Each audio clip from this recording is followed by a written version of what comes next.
Akashvani port Blair से प्रस्तुत है प्रादेशिक समाचार।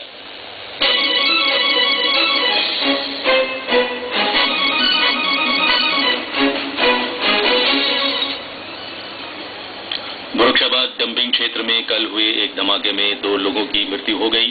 उपराज्यपाल ने मुख्य सचिव को मामले की छानबीन करने का निर्देश दिया। मध्य अंडमान के मिडिल स्टेट और हम्फ्री स्टेट पर पुल का निर्माण किए जाने के संबंध में रिपोर्ट दाखिल किया जा चुका है। द्वीप समूह में मैगी मामले में उपराज्यपाल ने उपभोक्ताओं को परामर्श जारी करने का निर्देश दिया। समाज कल्याण निदेशक ने कहा है कि द्वीप समूह में बाल अधिकारों के संरक्षण के लिए जल्द ही केंद्र शासित आयोग का गठन किया जाएगा और भारत सरकार ने बाल गृहों को दत्तक ग्रहण केंद्रों में तब्दील करने के लिए निर्देश जारी किया है।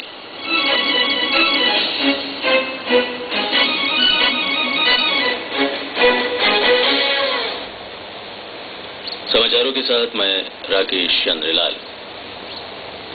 पोर्ट ब्लेयर के मुरादाबाद डंपिंग क्षेत्र में कल दिन में हुए एक धमाके में 2 मजदूरों की मृत्यु हो गई है। 21 और 22 वर्षीय गणेश और योगराज नामा के दोनों ही निजी सफाई कर्मचारी मुरादाबाद सुनामी आवास के निवासी थे। घटना उस समय हुई जब ब्रिजगंज से कूड़ा कचरा लेकर एक निजी ट्रक में सफाई कर्मचारी मुरादाबाद क्षेत्र में कूड़ा डालने गए। कार्यों को अंजाम देने के बाद ये दोनों ही युवक कूड़े के ढेर से सामग्रियों को ढूंढने का प्रयास कर रहे थे कि तभी अचानक धमाका हुआ और इस धमाके में एक युवक की मौके पर ही मौत हो गई, जबकि एक अन्य ने अस्पताल जाते समय दम तोड़ दिया। धमाका इतना जोरदार था कि इनके टुकड़े हो गए। घटना की सूचना मिलते ही जिला प्रशासन और पुलिस के आला अधिकारी घटनास्थल पर पहुंचे और छानबीन आरंभ की। आकाशवाणी संवाददाता ने बताया कि मृतक लोगों के शवों का अब पोस्टमार्टम किया जाएगा और फॉरेंसिक टीम भी जांच पड़ताल में जुट गई है। रिपोर्ट मिलने के बाद ही विस्फोट के कारणों का पता लगाया जा सकेगा। पाड़गांव थाने में मामला दर्ज किया गया है और जांच पड़ताल आरंभ कर दी गई है। इस बीच उपराज्यपाल ने कल की घटना पर 2 युवकों की मृत्यु पर गहरा शोक प्रकट किया है। उन्होंने मुख्य सचिव को मामले की छानबीन करने का निर्देश दिया है।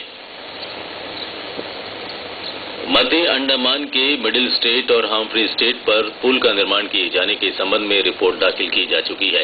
वन विभाग से मंजूरी मिलते ही निविदाएं आमंत्रित की जाएंगी। कल सचिवालय के सम्मेलन कक्ष में मीडिया को जानकारी देते हुए अंडमान लोक निर्माण विभाग के सचिव और मुख्य अभियंता पी.के. सिंह ने बताया कि मिडिल स्टेट पर 960 मीटर लंबे पुल का निर्माण किया जाएगा, जिसकी चौड़ाई लगभग 15 मीटर होगी और इसके निर्माण पर 250 करोड़ से अधिक की राशि खर्च की जाएगी।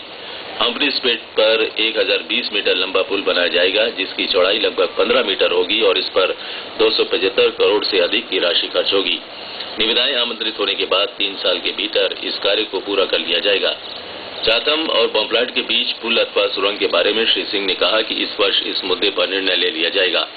उन्होंने बताया कि दक्षिण अंडमान में कामसरात बांध का निर्माण कार्य लगभग पूरा हो चुका है। इसकी लंबाई 100 मीटर और ऊंचाई 19 मीटर है तथा इसकी भंडारण क्षमता 231 मिलियन लीटर है।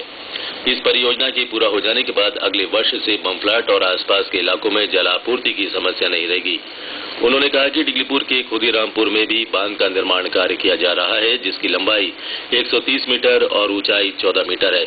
इस बांध पर 883 से अधिक मिलियन लीटर पानी एकत्र किया जा सकेगा। मुख्य अभियंता ने कहा कि उनके विभाग की ओर से जल शोधन संयंत्रों में जोर दिया जा रहा है।